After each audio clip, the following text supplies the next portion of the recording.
My involvement with STEM really originated from my Catholic faith. And, I was taught from being a very small child that from those that are given the most is expected. The Good Samaritan story. We at Yokogawa, frankly, I think we're good Samaritans. We've been blessed with incredible, good fortune in our lives. Now, my interest in STEM here in Baton Rouge is really to try to take that and extrapolate that to the next generation, particularly in this impoverished area of Baton Rouge, to let them know that there's dozens and dozens of plants right here in their backyard that frankly have a career waiting for them. Because a lot of times children or don't have necessarily people that they know that are engineers or are in STEM.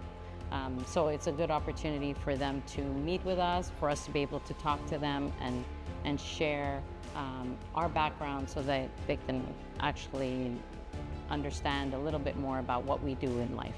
The more exposure we can give these kids to math and science, the more it opens up the possibilities for them to be involved with this later in life.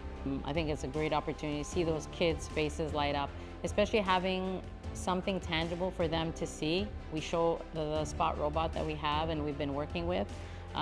Seeing their faces light up is just wonderful. So in North America, even though we've been doing business here since the 1950s, we're not exactly a household name.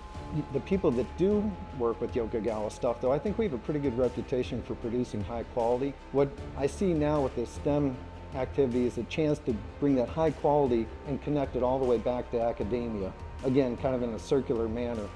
Grade school, high school, college kids, community colleges, and I think ultimately that is a force for good. Yokogawa is definitely a leader. With the robotic business that we have, we were at the forefront. And I think that seeing the impact that we're making on local communities will help us only drive that innovation even more forward.